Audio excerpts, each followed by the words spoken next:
Doctor தமிழின தலைவர் கலைஞர் அவர்களின் 101வது பிறந்த நாள்.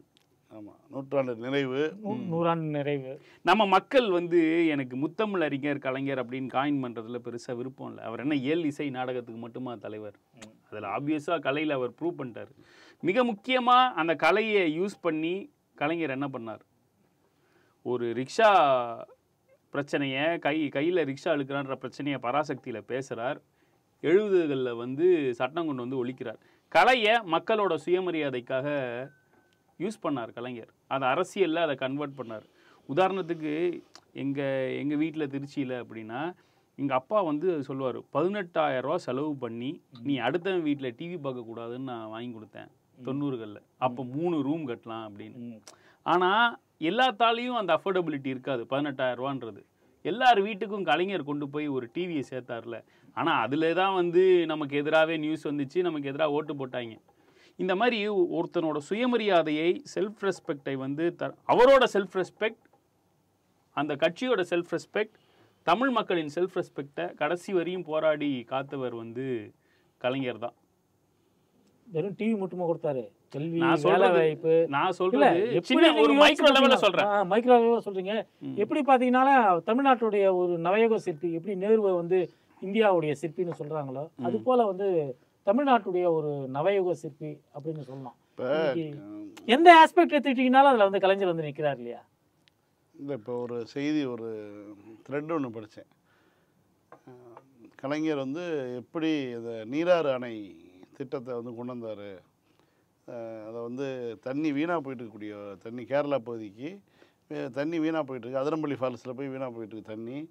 அந்த தண்ணியை வாங்கி ஒரு அணையை கட்டி, அதாவது 8.5 கிலோமீட்டர் குகை, டி வடிவில் குகை போட்டு போய் பார்த்துருக்கேன். ஆனால் அதில் தண்ணி அதிகமாக இருக்கக்கூடிய மழைக்காலங்களில் தண்ணி தமிழ்நாட்டுக்குள்ளே இருக்கக்கூடிய அணைகளில் சேமித்து வச்சுக்கிறது.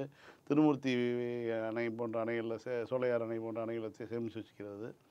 அந்த இல்லாத காலகட்டங்களில் சிறிதளவு நீரை திறந்து வச்சு பைப் மூலமாக நீர் மின்சார திட்டத்தை செயல்படுத்துறது. அங்கே இதை பொதுப்பணித்துறை அமைச்சராக இருக்கும்போது செயல்படுத்தியிருக்காரு. அது அவர் நிறைவடையும் போது பார்த்திங்கன்னா முதலமைச்சராக மாறிடுறாரு.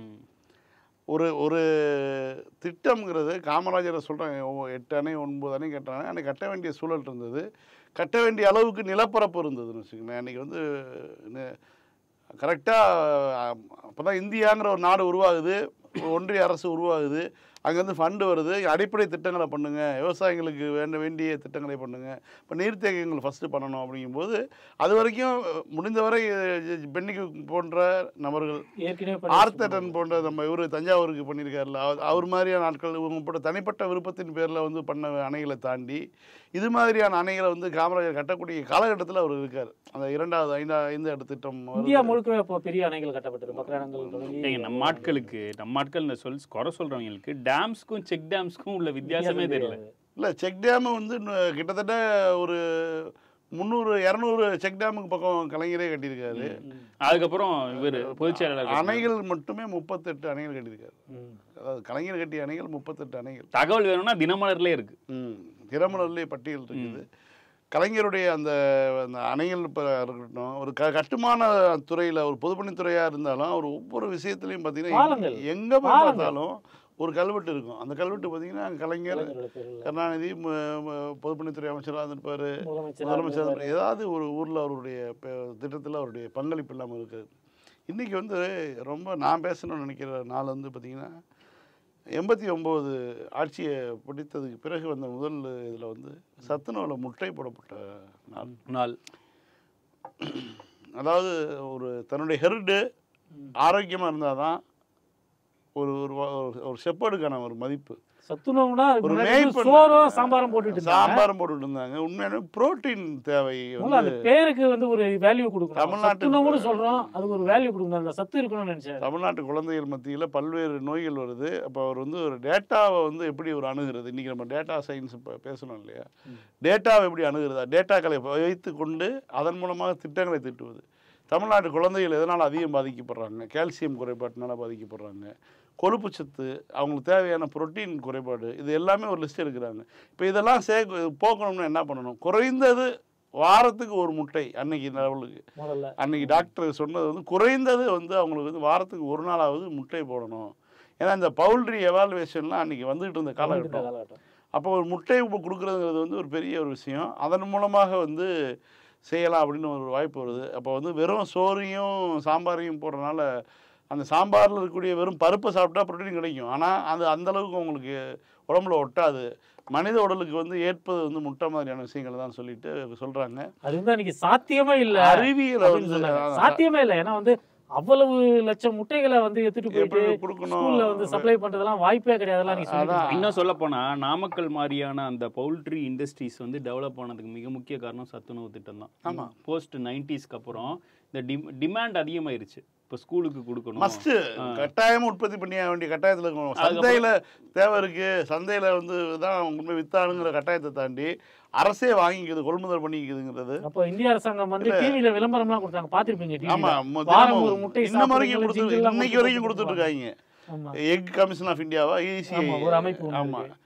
அது இன்னைக்கு வரைக்கும் கொடுத்துட்டு இருக்கு. ஆனால் அறிவியல் பூர்வமாக ஒரு மனிதர் செயல்படுறது இருக்குல்ல, அவர் டாக்டர்ஸ் சொல்கிறத கேட்டுக்கிட்டு உடனடியாக அதை வந்து மாணவர்களுக்கு கொடுக்கலாம்னு சொல்லி ஆரம்பித்தார். அது வந்து எவ்வளோ பெரிய மாற்றத்தை உருவாக்கியிருக்குன்னா, அந்த அப்போ இருந்த மாணவர்களுடைய அடுத்த காலகட்டம் வருது, அடுத்த முறை வாய்ப்பு வரும்போது வாரத்துக்கு 3 முறை ஆக்குறாரு, அப்புறம் வாரந்தோறும் மாற்றுறாரு. இப்படி வந்து எவ்வளோ பெரிய ஒரு மிகப்பெரிய ஒரு மாற்றத்தை பண்ணியிருக்காரு. அதன் மூலமாக தான் நீங்கள் வந்து வளர்ந்து இவ்வளோ தூரம் வந்து ஒரு சமூகம் கல்வியில் சிறக்க முடியும். மாணவர்களுக்கு சைக்கிள் கொடுக்குறது முதல் தடவை அப்பதான் ஆரம்பிச்சது, நினைவு இருக்கும்னு நினைக்கிறேன். கடலூர் மாவட்டத்துல மாணவிகளுக்கு வந்து முதல் தடவை ஒரு பைலட் ஸ்கீமா 89-90 வந்து கலைஞர் கொடுத்தாரு. அதுதான் வந்து இன்னைக்கு வந்து இந்தியா முழுக்கவே எல்லாரும் வந்து ஃபாலோ பண்றாங்க. ஏன்னா குழந்தைகளுக்கு கிராமப்புறத்துல இருந்து நகர்ப்புறத்துக்கு வரக்கூடிய குழந்தைகளுக்கு ஸ்கூல் டிராப் அவுட் ஏன் ஆகுது? அவங்களுக்கு வந்து ஆரம்ப பள்ளி கிராமத்திலேயே இருக்கு. ஆனா உயர்நிலை பள்ளியோ இல்ல அதுக்கு மேல போகக்கூடிய ஹையர் செகண்டரி வந்து கிராமங்கள் இல்லை, பக்கத்துல இருக்கக்கூடிய நகரங்கள்ல இருக்கு. அவங்க ஒரு 6-7 கிலோமீட்டர் டிராவல் பண்ண வேண்டியிருக்கு. அவங்க வந்து அவ்வளவு தூரத்துக்கு பெண் பிள்ளைகளை அனுப்ப மாட்டாங்க, நம்பி அனுப்ப மாட்டாங்க, நடக்க விட்டு அனுப்ப மாட்டாங்க. அப்படிங்கிறதுனால அவங்களுக்கு வந்து சைக்கிளை கொடுக்கக்கூடிய திட்டம் இந்தியாவிலே முதல் தடவையா கடலூர் மாவட்டத்துல தான் வந்து அது செயல்படுத்தப்பட்டது. அதுவும் வந்து அந்த 89-90 ஆட்சி காலத்துல தான். துரதிருஷ்டவசமா அந்த ஆட்சி காலம் வந்து முழுமையடையலை. முழுமையடைஞ்சிருந்தா கலைஞர் வந்து அவரோட பீக்ல இருந்த ஒரு டைம் இது. இல்லை, இன்னொன்று இந்த வளர்ந்த நாடுகளான அமெரிக்கா அதோட பிரசிடென்ட் ட்ரம்ப்பே வந்து கோவிட் சமயத்தில் தடுப்பூசிக்கு எதிராக பேசினார். ஆனால் இந்தியாவிலே மிக சிறப்பாக தடுப்பூசி சிஸ்டத்தை 70களிலேயே அப்போ சுகாதாரத்துறை அமைச்சராக இருந்தது நம்மளுடைய இனமான பேராசிரியர் அன்பழகன் அவர்கள். அவரை வச்சு ஒரு சிஸ்டமேட்டிக்காக இல்லை யார் யாரெல்லாம் போடலாம், நர்சஸ் பத்தாதா, ஸ்கூல் டீச்சர்ஸை என்கேஜ் பண்ணி டேட்டா எடுத்து யார் யாருக்குன்னா போடலை அப்படின்றத கலெக்ட் பண்ணி ஒரு சிஸ்டமேட்டிக்காக பிள்ளைங்களை அவர் சொன்ன மாதிரி அவங்க பசங்களை வந்து இம்யூன் அதிகமாக வளர்ந்தனால தான் இன்னைக்கு நம்மளால் இவ்வளோ இது இன்னி வரைக்கும் ஹெல்த் செக்டார் இந்த மாதிரி ஒரு கட்டமைப்பில், அதாவது வந்து பெரிய ஆஸ்பத்திரி, மாவட்ட தலைநகரில் பெரிய ஆஸ்பத்திரி, அதுக்கப்புறமா நலவாழ்வு மையங்கள், கிராமங்கள் தோறும் வந்து நலவாழ்வு மையங்கள், இந்த மாதிரியான ஒரு செட்டப் வந்து உலகத்தில் வேற எங்கேயுமே கிடையாது. இந்தியாவில் மட்டும் கிடையாது, உலகத்திலே வேற எங்கேயும் கிடையாது. இல்லைங்க, 2 விஷயத்தை அவர் பண்ணிகிட்டே இருக்காரு. ஸ்கூல்ஸை வந்து நீங்கள் எல்லா பக்கமும் பண்ணுறாரு, ஈக்குவலாக வந்து மெடிக்கல் அருகாமை பள்ளிங்கிற ஒரு கான்செப்ட் அதில் வந்து கலைஞருக்கு ரொம்ப பிடிக்கும். அவர் என்ன நினைக்கிறாருன்னா 1 கிலோமீட்டர் சுற்றளவில் ஒரு ஸ்கூல் இருக்கணும், அப்பதான் வந்து அக்சசிபிலிட்டி இருக்கும். 2006 காலம் முழுக்க அவர் அதுக்காகவே பாடுபட்டு 2006-11 அதை பர்ஃபெக்டாக பண்ணார். தங்கமண்ணா வந்து மினிஸ்டராக இருக்கும்போது அது மாதிரி உலகத்திலேயே ஃபர்ஸ்ட் டைம் இந்த PDS system, public distribution system, அதை உருவாக்குனார். அதுக்கு முன்னாடி வந்து ரேஷன் கடைகள் எல்லாமே தமிழ்நாட்டில் வந்து தனியார் வசம் இருந்தது, குறிப்பிட்ட சில சமூகத்தினர் வசம் இருந்தது. அதை வந்து நம்மளே ஏன் செய்யக்கூடாது, நம்ம செஞ்சோம்னா அதன் மூலமா வந்து இன்னும் அதிக பலன்களை வந்து மக்களுக்கு கொடுக்க முடியும், குறைந்த விலையில வந்து பொருட்களை கொடுக்க முடியும் அப்படிங்கிற மாதிரி ஒரு சிஸ்டத்தை கொண்டு வந்தார். அவர் கொண்டு வந்த அந்த பிடிஎஸ் சிஸ்டம் தான் இன்னைக்கு இந்தியா முழுக்க இல்லை, உலகம் முழுக்கவே வந்து ஒரு கலங்கரை விளக்கமா இருக்கு. முதல் தடவையா அரசாங்கம் இப்படிப்பட்ட ஒரு கட்டமைப்பை ஏற்படுத்த முடியும். அவர் அந்த பிடிஎஸ் சிஸ்டத்துக்கு ஏற்படுத்தக்கூடிய அந்த இன்ஃப்ரா தான் இன்னைக்கு வந்து எல்லா துறையுமே அது போன்ற ஒரு இன்ஃப்ராவை ஏற்படுத்தக்கூடிய ஒரு முன்னுதாரணமா விளங்குது. இது இவ்வளோ தூரம் நம்ம பேசணும், இதெல்லாம் ஊடகங்கள் பேசணும். நம்மளுடைய என்ன சொல்றதுன்னா, கலைஞரை வந்து ஒரு அவருடைய காலத்துக்கு பிறகும் கூட வந்து ஒரு கட்சி தலைவராக தான் வந்து ஊடகங்கள் பார்த்துட்டு இருக்காங்க. ஆனால் அவர் செய்த செயல்கள் இந்த சொல்லுவீங்க அந்த ஒரு பிடிஎஸ் அப்படிங்கிற ஒரு விஷயத்தை வந்து கலைஞர் எவ்வளோ தூரம் வந்து அது கொள்முதல் நிலையத்திலேருந்து ஆரம்பித்து அது வந்து நேரடியாக போய் மக்கள்கிட்ட எப்படி விநியோகம் பண்ணக்கூடிய பொது விநியோக திட்டத்துக்கான கடைக்கோடி மனிதனுடைய பிரச்சனை என்ன, கனெக்ட் பண்றது அரசாங்கம் இருக்கணும்னு நினைக்கிறேன். ஞாயிற்றுக்கிழமை லீவ் விடக்கூடாது, அதுக்கு பதிலாக வெள்ளிக்கிழமை லீவ் வச்சுக்கோ. ஏன்னா ஞாயிற்றுக்கிழமை தான் அவன் ஒரு நாள் லீவில் இருப்பான், அவன் அன்னைக்கு தான் வாங்க முடியும். இப்படி ஏன்னா பொண்டாட்டி அனுப்புவாங்க இல்லாட்டினா அதுக்கு பதிலாக இவன் போகணும். இவ்வளவையும் யோசித்து பண்ணவர் தான் அவர். இப்போ கூட பார்த்தீங்கன்னா ஒரு மழை, திடீர்னு ஒரு கோடை மழை, கொள்முதல் நிலையத்தில் வைக்கப்பட்டிருந்த நெல் மேலே வந்து மழை பெஞ்சிருச்சு. நெல் வந்து அரசு கொள்முதல் பண்ணலை. கொள்முதல் நிலையத்துக்கு கொண்டிருக்காங்க, நெல்லை தரம் பார்த்து அந்த நெல் சரியா இருக்குதா, அந்த அரிசி சரியா இருக்குதான்னு பார்த்ததுக்கு அப்புறம் தான் எடுப்பாங்க. அந்த கொள்முதல் நிலையத்தில் வைக்கப்பட்ட மாதிரிக்கு கொண்டு வந்து அடுக்கப்பட்டிருந்த நெல் மேலே மழை பெஞ்சிருச்சு. அது ஒரு செய்தியாக்கி அரசு இன்னும் வரைக்கும் கொள்முதல் நிலையங்கள் கட்டவில்லையா, இவ்வளவுக்கு பிறகு வந்து அறிவு இல்லையான்னு சொல்லி எழுதியிருக்காங்க. அறிவு வேணும் மீடியாவுக்கு. கலைஞர் ஏன் அரெஸ்ட் ஆனாரு 2001? இந்த மாதிரி ஒரு கொள்முதல் நிலையத்துல பொன்முடி போய் இங்க வந்து பூச்சியா இருக்கு, எழியா இருக்கு, ஜெயலலிதா வந்து சரியா கஜானாவை காலி பண்ணிட்டாங்கன்னா அந்த பொங்கலை வந்து குற்றம் சாட்டுது. அப்ப கலைஞர் சொல்றாரு, நாங்க இப்ப கஜானாவையும் காலி பண்ணல, களஞ்சியத்தையும் காலி பண்ணல, நாங்க களஞ்சியத்தை வந்து நிறைச்சி வச்சிருக்கோம் அப்படின்னு சொல்லி. அதுக்கு அந்த பொங்கல் கொடுக்கக்கூடிய பதிலடி என்னன்னா, களஞ்சியத்துல இருக்கக்கூடிய நெல்லு எல்லாம் புழுத்து போயிருக்கு அப்படின்னு சட்டமன்றத்திலே சொன்னாங்க. அடுத்த நாள் காலையில பொன்முடி வந்து செய்தியாளருடன் போயிட்டாரு. போய் அந்த கோனூசியை குத்தி ஒரு நெல் வரும், அரிசியே வரும், அந்த அதை குத்தி ஒவ்வொரு மூட்டையா சோதிச்சு லைவ்ல வந்து சன் டிவி வந்து லைவ் பண்ணாங்க. இன்னைக்கு காமிச்சாரு. அது புழுத்து போன அரிசி எங்க இருக்குது பாத்து. ஊடகங்கள் வந்து காலங்காலமா ரேஷன் கடைகளை கொடுக்கக்கூடிய அரிசி வந்து தரமற்ற அரிசி, இன்னைக்கு சொல்ல சொல்லுங்க கொடுக்கறது தரமற்ற அரிசி அப்படிங்கிற ஒரு பார்வையை ஏற்படுத்தி இன்னைக்கு சொல்ல சொல்லுங்க. ரேஷன் கடையில அரிசி தப்பா இருக்குன்னு சொல்ல சொல்லுங்க. திமுக ஆட்சி வந்து 3 வருஷம் ஆச்சுல்ல, வாய் திறந்து எவனையா பேச சொல்லுங்க. அரிசி தப்பா இருக்குன்னு எவனையா பேச சொல்லுங்க. அப்பர் மிடில் கிளாஸே பொங்கல் மிடில் கிளாஸே ரேஷன் கடையில அரிசி வாங்கி இட்லி மாவு, தோசை மாவு வந்து இது பண்றாங்க. ஏங்க தரமற்ற அரிசியா இருந்தா இந்த அரிசி ஏங்க கடத்தப்பட போகுது? கேரளால இருக்கு அடிச்சுக்கிறாங்க இந்த அரிசிக்கு. அங்கங்க நம்ம வந்து கேள்விப்படுறோம், அரிசியை வந்து கடத்துறாங்க அப்படின்லாம் வந்து ஊடகங்கள் வந்து எழுதுறாங்க. தரமற்ற ஒரு அரிசியை யாரா கடத்துவானுங்களா? இல்ல இதே ஊடகம் தான் இது ரெண்டுத்தையுமே எழுதுது. முதல்ல ஒரு சிஸ்டம் இருந்தது அதிமுக ஆட்சி காலத்தில். 10 ஆண்டு காலத்தில் என்ன பண்ணாங்கன்னா, ரேஷனில் அரிசியை வாங்குறது, இந்த அரிசியை வியாபாரிகள் வாங்கிட்டு போவாங்க. அவங்க வெளிமாநிலத்தில் கடத்த மாட்டாங்க. இந்த அரிசியை கொண்டு போய் ஸ்டாக் வச்சுருவாங்க. அடுத்த ஆண்டு அரசு கொள்முதல் பண்ணுது பார்த்தீங்களா, அப்போ இதே அரிசியை விற்றுருவாங்க. இப்படி இந்த அரிசி வந்து ரொட்டேஷன்லேயே இருக்கும். ஒரு கட்டத்தில் மாவா நுணுங்கி போயிடும். அதுக்கப்புறம் வந்து இந்த கொள்முதல் நிலையங்களை கீழே கொட்டிடுவாங்க. முடிஞ்சு போச்சா, திரும்ப கொள்முதல் பண்ணுறப்போ வந்து ஏற்கனவே விற்ற அரிசி வரும். இப்படி தான் நடந்துகிட்டு இருந்துச்சு. ஒழுங்கான அரிசியை போட்டால் மக்கள் சமைச்சு சாப்பிட ஆரம்பிச்சிருவான். தரமற்ற அரிசியை பார்க்கும்போது சந்தையில் ஃப்ரீயாக கொடுப்பான், அல்லது யாராவது கேட்டால் கொடுத்துருவான், ஏதோ வந்த வேலைக்கு விற்றுட்டு போகிறான்னு வச்சுக்கோங்க. இதுதான் நடக்குது. இப்போ பார்த்தீங்கன்னா இந்த 3 ஆண்டுகளில் ரேஷன் கடையில் அரிசி எவ்வளவு சிறப்பாக வருது. இதுதான் வந்து கலைஞர் ஆசைப்பட்ட ஒரு ஆட்சி. அந்த ஆட்சி தான் இப்போ நடந்துகிட்டு இருக்குது. இந்த மாதிரி வந்து இந்த சிஸ்டம், இந்த பொது விநியோக திட்டம் எதுவாக இருந்தாலும் ஊடகங்கள் வந்து அவரை வந்து எப்படி டீல் பண்ணது. இன்றைக்கி எஸ்வி சார் வந்து போட்டிருக்காரு, என்னை வந்து மாற்று கட்சியாக இருந்தாலும் வந்து என்னை வந்து அப்படி நடத்தினவர், இப்படி நடத்தினவர் அப்படிலாம் போகணும். கலைஞர் எல்லோரையும் எப்படியும் அப்படி தான் நடத்துவார், அது பிரச்சனை கிடையாது. ஆனால் இன்றைக்கி வந்து போடுற எஸ்வி சேகர் கலைஞர் இருக்கும்போது பேசியிருக்கணும். நம்ம வாலியோ மற்ற இன்னும் சொல்ல போனோம்னா பார்ப்பனர்களாக தங்களை எல்லா வகையிலும் அறிவித்து கொண்டு கலைஞரை வந்து வாழ்நாள் முழுக்க வாழ்த்தியவர்களாக இருக்காங்க. இப்படி வந்து இன்னைக்கு காற்று திசை மாதிரி அடிக்குது, அண்ணாமலை ஆஃபீஸ்க்குள்ள விடமாட்டான்னு சொன்னவங்க வந்து கலைஞரை வாழ்த்துறது இருக்குல்ல, இது போன்ற நபர்களை வந்து காலம்தான் அடையாளம் பார்த்துக்கணும். அடுத்ததா நம்மளோட டாபிக் எக்ஸிட் போல். இந்த அனைத்து ஏதோ வைத்த கலக்கி ஃபோன்லாம் வந்துச்சு. அதாவது ஃபர்ஸ்ட் மொட்டை அடிச்சுட்டு அப்புறம் ஏத்தி சீவாங்கன்னு சொல்லி நீங்க மாட்டுக்கு பேசிவிட்டு போய் இல்லையே, நாங்க ஒன்றும் அப்படின்னா சொல்லல. உறுதியாக இருக்கிறோம், பூமர்கள் வந்து உறுதியாக இருக்கிறோம். இந்தியா கூட்டணி ஆட்சின்றதுல வந்து உறுதியாக இருக்கிறோம். நாளைக்கு ஷோ இருக்குல்ல. ஆமா, நாளைக்கு ஷோ இருக்குது. இருந்தாலும் நாம வந்து உருட்டுவோம். 350 நம்ம பார்க்காத தோல்வியா, நம்ம பார்க்காத வெற்றியா? அதான் 2016 தோத்துட்டு அடுத்த நாள் வந்து தலைவர் ஒரு சிரிச்சாரு. அந்த மாதிரி இருக்கணும் திமுக கார இல்லையா? தோத்துட்டா இன்னும் வன்மத்தை இறக்க வேண்டியதா? இல்ல, இந்த எக்ஸிட் போலோட நோக்கம் என்ன? இது மாதிரி பொய் சொல்றதுனால ஊடகங்களுக்கு என்ன லாபம் அப்படின்லாம் அப்பாவித்தனமா நிறைய பேர் கேட்கறாங்க. இப்போ கூட டிவியில பார்த்துட்டு வந்தோம் இல்லையா, ஒரு நியூஸ் ஒன்று பார்த்துட்டு வந்தோம். அதானி குழுமத்துடைய பங்குகள் வந்து 2 லட்சம் கோடி ரூபாய்க்கு 2,17,000 உயர்ந்து இருக்கிறது. அதுக்கு காரணம் எக்ஸிட் போல். அதாவது கடைசி கட்ட ஒரு அறுவடைக்காக வந்து இந்த எக்ஸிட் போல்ல வந்து 370 என்கிற எண்ணை நோக்கியே வந்து அவங்க வந்து சொல்லியிருக்காங்க. இதுல இருந்து என்ன அமித்ஷாவோட தெரியுது? நம்பர் அது 370. இதுல இருந்து என்ன தெரியுது? இவங்க என்ன சொல்றாங்க, பாரு மோடி திரும்பி வரனாலதான் மார்க்கெட் இப்படி இருக்குன்னு. அவன் கடைசி கேஜ்ல இருக்கான், எல்லாத்தையும் விக்கிறதுக்கான முடிவு பண்ணிட்டான். நாளைக்கு மதியத்துக்கு மேல பாருங்களா மார்க்கெட்டை. ஒண்ணு புரிஞ்சுக்கணும், 370 இவங்க மனசு ஒரு 303 313 சொன்னா கூட ஒரு நார்த் இந்தியாவில் உள்ளவங்க கூட நம்புவான். இவங்க சொல்றதெல்லாம் 380 370. இதுக்கு முன்னாடி ஃபேண்டசி நம்பருங்க 370. ஆர்டிகல் 370 ரிமூவ் பண்ணாங்க இல்லையா, அதுல வந்து 370 நம்பர். இதுக்கு முன்னாடி அந்த நம்பர்ஸை ரீச் பண்ணது ராஜீவ் காந்தி தான். அதுவும் ராஜீவ் காந்தி எப்படி பில்ட் பண்ணாருன்னா, இந்திரா காந்தி இறந்த அனுதாபத்துல வந்து ஜெயிச்சாங்க. 413 சீட் வந்தாங்க. இங்க அந்த மாதிரி எதுவுமே இல்ல. இப்போ இன்னொன்னு இன்குபென்சின்னு ஒண்ணு இருக்கு, ஆன்டி இன்குபென்சின்னு இருக்கு. இவங்களுக்கு போன தடவை ஜெயிச்சாங்கன்னா கடைசி நேரத்துல அந்த புல்வாமா அட்டாக்கு அது இதுன்ட்டு வந்து ஜெயிச்சிட்டாங்க. இந்த தடவை மக்கள் உறுதியா இருக்காங்க. இன்னொன்னு, நம்ம மக்களே, தமிழ்நாட்டு மக்களே வந்து வடநாட்டு ஓபிசிகளையும் எஸ்சி எஸ்டிகளையும் மிக குறைவாக மதிப்பிடுகிறார்கள். ஓகேவா?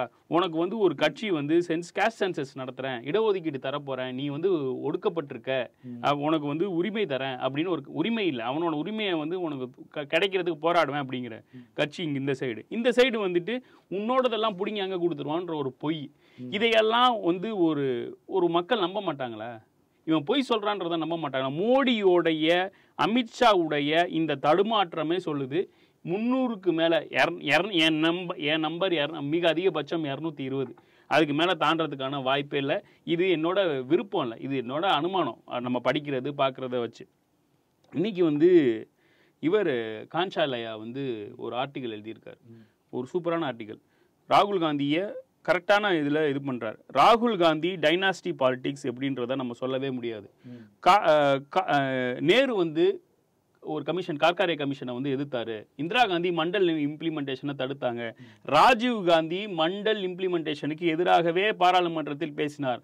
ஆனால் இது எல்லாம் நடக்கும்போது நேரு இல்லாத காலத்தில் ராகுல் காந்தி வந்து ஒரு ஸ்டூடெண்ட்டு. அதுக்கப்புறம் நரசிம்மராவ் பீரியட்லேயோ இல்லை அட்டல் பிஹாரி வாஜ்பாய் பீரியட்லேயோ வந்து ஒரு அப்ராடில் படிக்கிற ஸ்டூடெண்ட்டு. அவர் அரசியலுக்குள்ளே திணிக்கப்பட்டார். 2004 வராரு.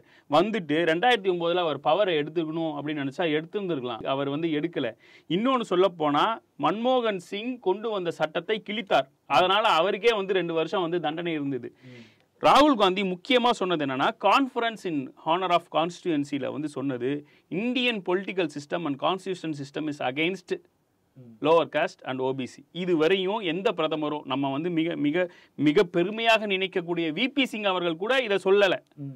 மேபி இப்போ இருந்தால் சொல்லியிருப்பார், நாங்கள் வந்தால் இதை மாற்றுறோம் அப்படின்றப்போ. Congress legacy which is against சொல்ல முடியாது, இதை கண்டுக்காம இருந்தாங்க இல்லையா? இப்போ வந்து நம்ம இடஒதுக்கீடு பற்றி தமிழ்நாடு அதுக்கான சூழல் இப்போ ஏற்பட்டுச்சு. ஏன்னா அதாவது முற்படுத்தப்பட்ட சாதிகள் கிடையாது, ஆதிக்க சாதிகள்னு சொல்லிக்கிறாங்க பார்த்தீங்களா, அவங்களுடைய 10 ஆண்டு கால ஆட்சி, அவங்களுடைய சப்போர்ட்டு, அவங்களுடைய கனவு ஒரு கட்சியாக பாஜக இருக்குது. அப்படி இருக்கும்போது இயற்கையாகவே நீ வந்து ஒடுக்கப்பட்டவன் பக்கம்தான் வந்து நிற்க முடியும், இப்போ பிற்படுத்தப்பட்டவன் பக்கம் தான் நிற்க முடியும், அவர்களுக்கான குரலை தான் நீங்கள் கொடுக்கணும். இந்த குரல் வந்து தெற்கே இருந்து எழுந்த குரல், கிட்டத்தட்ட ஒரு 100 வருஷத்துக்கு முன்னாடி நம்ம பேசின குரல் தான் அது. அந்த குரல் தான் வந்து இப்போ நம்ம தொடர்ந்து இப்போ வரைக்கும் இன்னைக்கு தேதி வரைக்கும் அதுக்கான காரணிகளோடு நம்ம விளக்கிட்டு தான் இருக்கோம்.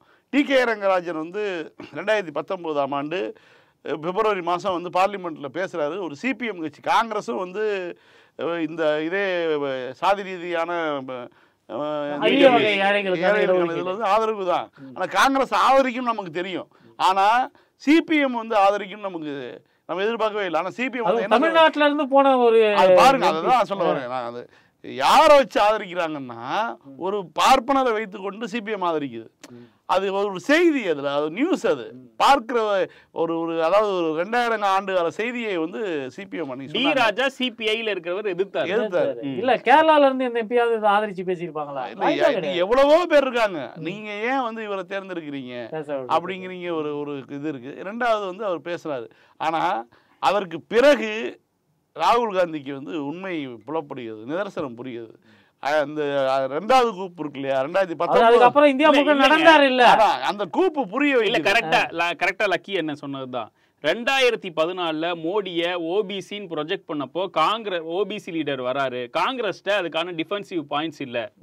2019லயும் ஆனா ராகுல் காந்தி பேரலா என்ன பண்றாருன்னா ட்ரெடிஷ்னலா ஒரு பொலிட்டிஷியன் மாதிரி இல்லாம இப்போ அந்த பையன் ரோஹித் வெமுலா இருந்தானா அங்க போய் ஆதரவா இருக்கிறது, வேற எங்கேயாவது யூனிவர்சிட்டிஸ்ல போய் பிரச்சனை நடந்தா அங்க போய் ஆதரவா இருக்கிறது, வெறும் மீடியா ப்ரொஜெக்ஷன்ஸ் மட்டும் இல்லாம வேலை பண்றது. நீங்க சொன்ன மாதிரி குறிப்பிட்ட மாதிரி அந்த ரெண்டு யாத்ரா இங்க வந்து தெற்குல இருந்து வடக்கு இங்க கிழக்குல இருந்து மணிப்பூர்ல இங்க வந்தது. இதுல மக்களோட பிரச்சனைய முழுசா அவர் வந்து உள்வாங்கியிருக்காரு. அதனாலதான் இந்த மாதிரி பேசுறாரு அப்படின்னு வந்து காஞ்சாலயா வந்து சொல்றாரு.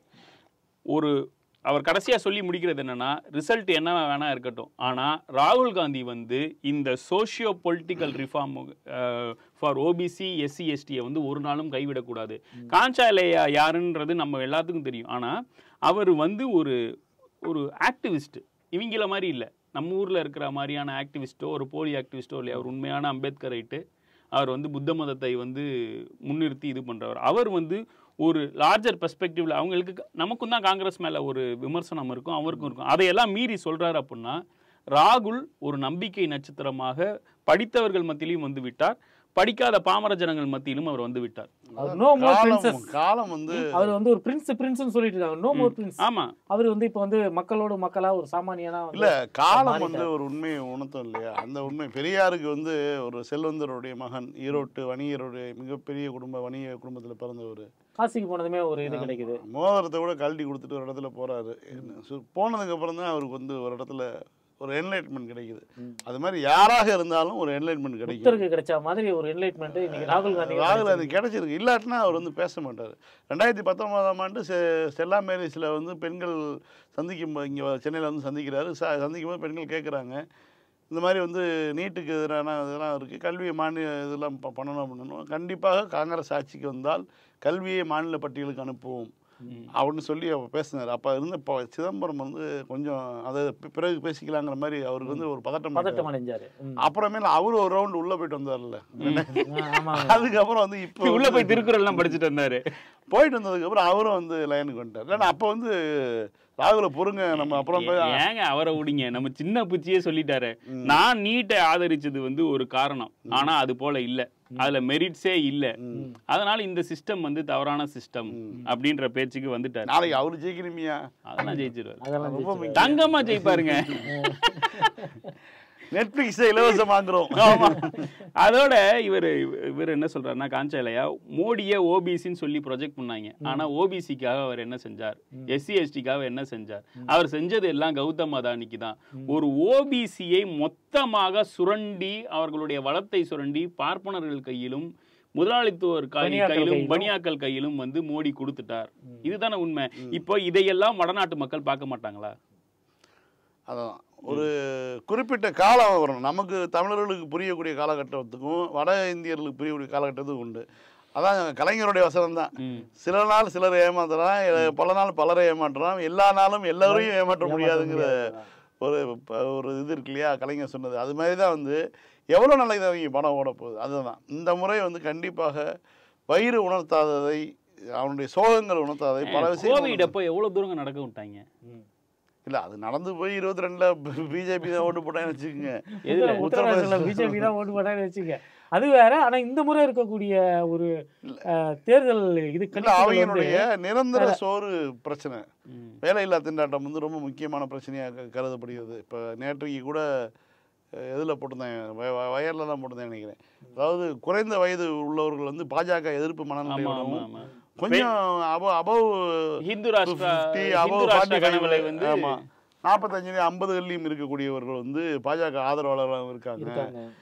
அப்படிங்கும்போது இளைஞர்கள் முதல் தலைமுறை வாக்களிப்பவர்கள் 35 வயது வரைக்கும் இருக்கக்கூடிய வயது உள்ளவர்கள் அனைவரும் வந்து பாஜக எதிரான மனநிலையில் இருக்காங்க. நேற்று ஸ்டேட் ரிசல்ட் வந்திருக்கு அருணாச்சல பிரதேசம், அதை பற்றி வந்து எல்லாரும் வந்து சொல்லிட்டு இருக்காங்க. பார்த்தீங்களா, திருப்பி பிஜேபி தான் வந்திருக்குன்னு.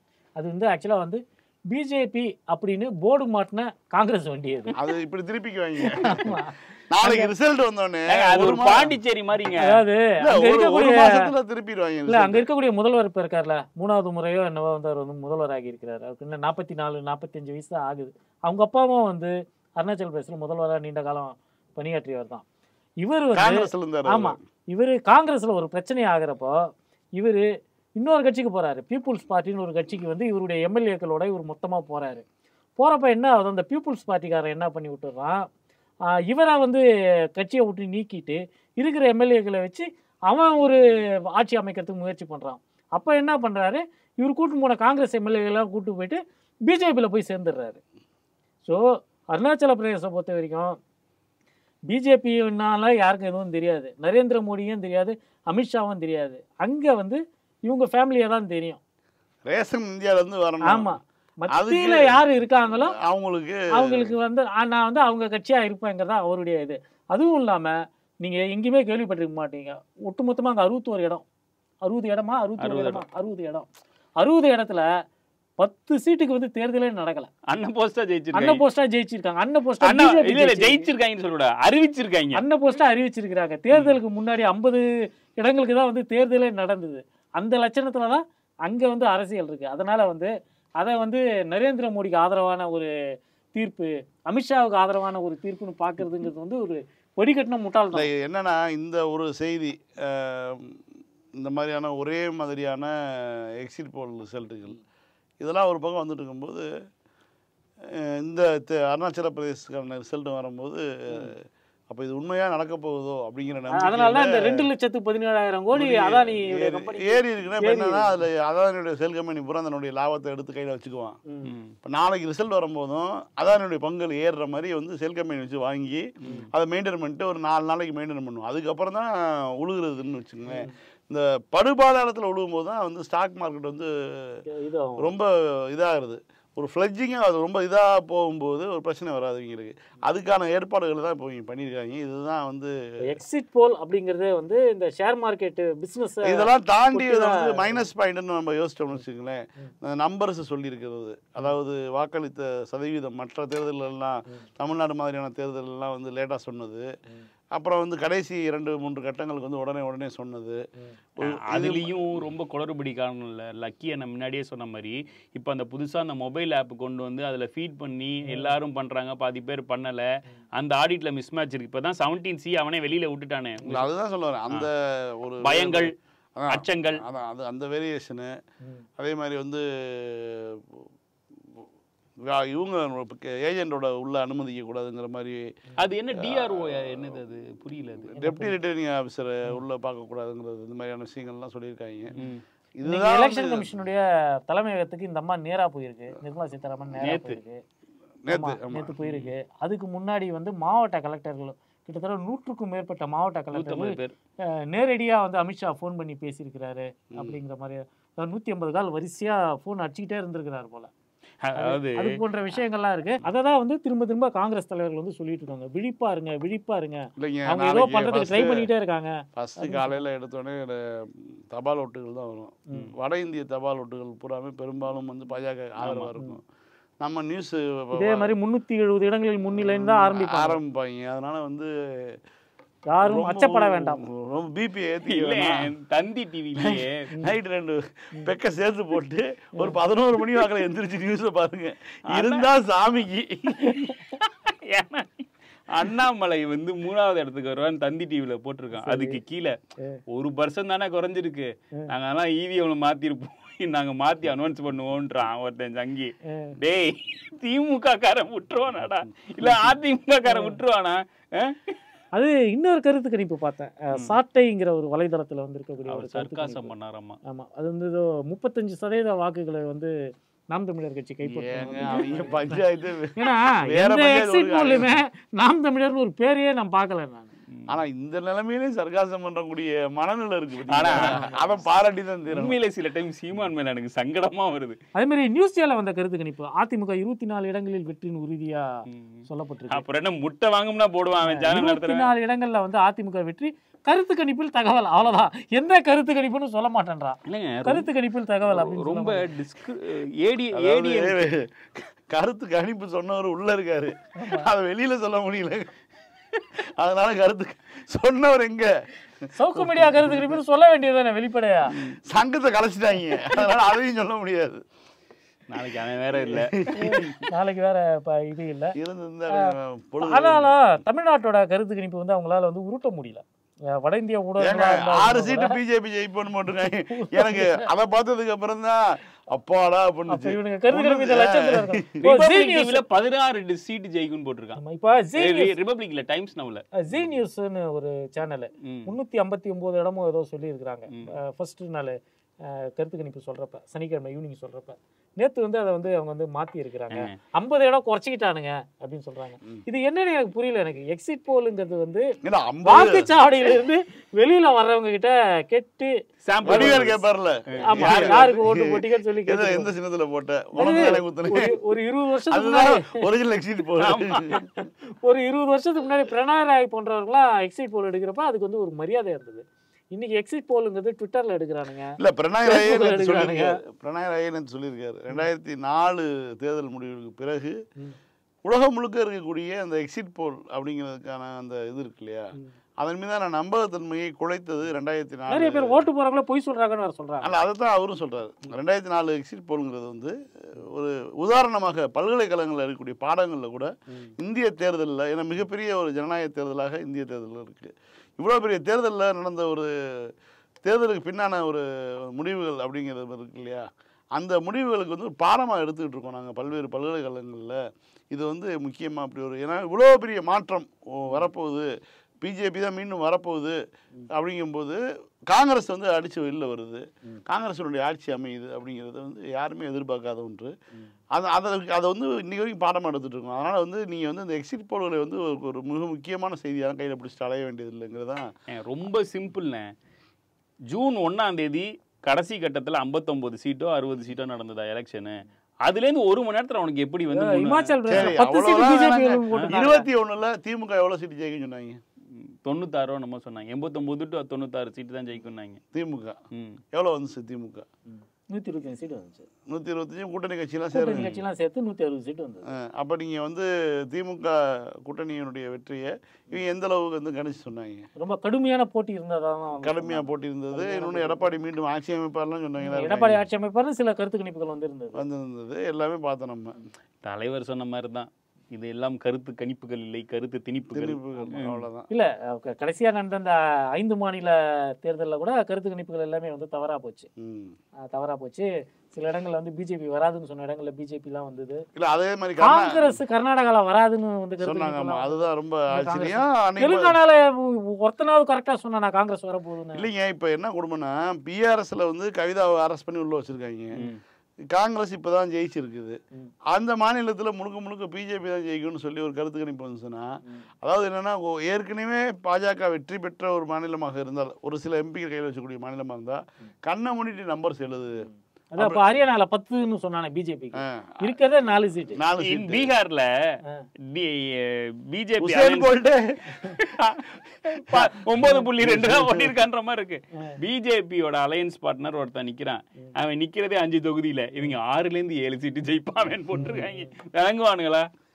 நல்ல வேலை சைனாலாம் சேர்க்கல. சைனால தேர்தல் வேற கிடையாது. ஒருத்தர் சூப்பரா போட்டிருந்தாரு. மோடி எப்படி, பிஜேபி எப்படி மீண்டும் 350 சீட் வரும், இந்தியாவில் 200 சீட், பாகிஸ்தானில் 50 சீட், சைனாவில் 50 சீட், ஸ்ரீலங்காவில் 50 சீட், இப்படி வந்தால் தான் 350 வரும்னு போட்டிருக்காரு.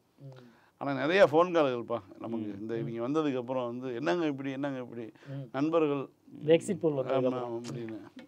எனக்கு வந்து கலைஞர் நம்ம தலைவர் வந்து பயணம் போயிருப்பார். அங்கே ஒரு ஊரில் கட்சிக்கார ஒருத்தரை போய் பார்க்க போயிருப்பார். அந்த காட்சிகள்லாம் வந்து திடீர்னு பத்தமடை அப்படிங்கிற ஊர், திடீர்னு கையை பிடிச்சி வந்துட்டு கூட்டி போவார் இல்லையா, அப்போ தான் அவர் கேட்பார் வந்துடலாம்லன்னு. ஆனால் ஒன்றும் பிரச்சனை இல்லை, கவலைப்படாதீங்க வந்துடலாம். எனக்கு அந்த காட்சியில் தான் ஞாபகத்துக்கு வருது. ஏன்னா ஒரு தலைவர் வந்து சொல்கிறது இருக்குல்ல, நேற்று ராகுல் காந்தி போயிட்டு திரும்ப சொன்னாப்புல 295ன்னு. அந்த நான் இப்போ ஏஎன்ஐ வந்து அந்த ஃபீல்டில் விட்றான். செய்தியாளர் கேட்குறாங்க, இந்த மாதிரி வந்து எக்ஸிட் போல்லாம் வந்திருக்கே அப்படின்னு. எக்ஸிட் போல்லாம் நம்பாதீங்க அப்படின்னு போயிடுறாரு. அப்போ நீங்கள் எதை நம்புறீங்க அப்படின்னு திரும்ப வந்து நீங்கள் அந்த அவருடைய பாடலை கேட்டிங்கன்னா 295 தான் அப்படின்னு சொல்லி அவர் நம்பரை சொல்லிட்டு போகிறார். 295ங்கிறது வந்து ஒரு நம்பருங்கிறத காங்கிரஸ் மீண்டும் சொல்லுது. காங்கிரஸ் வந்து அது எந்த காங்கிரஸ்? போன தடவை ராகுலை பிரதமராக ஏற்காத காங்கிரஸே வந்து 295 வரும் சொல்லுது. பலமுறை இந்தியாவை ஆண்ட கட்சி, சாதாரண ஒரு டுபாகூர் கட்சி கிடையாது. சீமான் கட்சி மாதிரியோ மற்ற கட்சி மாதிரிலாம் டுபாகூர் கிடையாது. பலமுறை இந்தியாவை ஆட்சி செய்த கட்சி. நேரடியாக செய்தியாளர்களை முகத்துக்கு முகம் பார்த்து நேர் பார்த்து 295 அப்படின்னு சொல்லி கார்கே சொல்றாரு. ஒவ்வொரு மாநிலத்திலயும் எவ்வளவு இடங்களை வெல்லுவோம்னு இல்லை அவங்க கரெக்டா சொல்றாங்க. இப்ப டிகே சிவகுமார் சொல்றாரு நாங்க 20 இடம் வெல்ல போறோம் கர்நாடகால அப்படின்றாரு. அது மாதிரி கேரளாவில் வந்து நாங்கள் 15க்கு மேற்பட்ட இடங்களை வந்து வெல்ல போகிறோம்னு சொல்லிட்டு அவங்க வந்து ஒவ்வொரு மாநிலத்திலும் தாங்கள் எவ்வளோ வெல்ல போகிறோம் அப்படின்னு சொல்கிறாங்க. இந்த மாதிரி வந்து பெரிய நம்பர் 400 நம்பரு 500 நம்பர் அப்படின்னு கிடையாது. வெல்வதற்கு வாய்ப்பு இருக்கக்கூடிய நம்பர் எது அப்படிங்கிறது வந்து அவங்க வந்து மிக சரியாக சொல்லிட்டு இருக்காங்க. இன்னைக்கு நம்ம தலைவர் பர்த்டே, நாளைக்கு ஒருத்தனுக்கு பர்த்டே இருக்கு. நல்லா விளக்கேற்றுற மாதிரி பர்த்டே பண்ணி எல்லாத்தையும் புக் மார்க் வேற பண்ணி வச்சிருக்கோம். விளக்கேற்றுவோம் நாளைக்கு. அதுக்கு தான் வேலை நிறைய வேலை இருக்குது. ஆனால் கவலைப்படாமல் இன்னைக்கு ஒரு பொழுத ஓட்டுங்க. நாளைக்கு வந்து வெற்றிகரமாக மிஷின் நிக்கட்டும், பிஜேபி தோத்துரும். கண்டிப்பாக லைக் பண்ணுங்க, ஷேர் பண்ணுங்க, சப்ஸ்கிரைப் பண்ணுங்க, கமெண்ட் பண்ணுங்க. பை.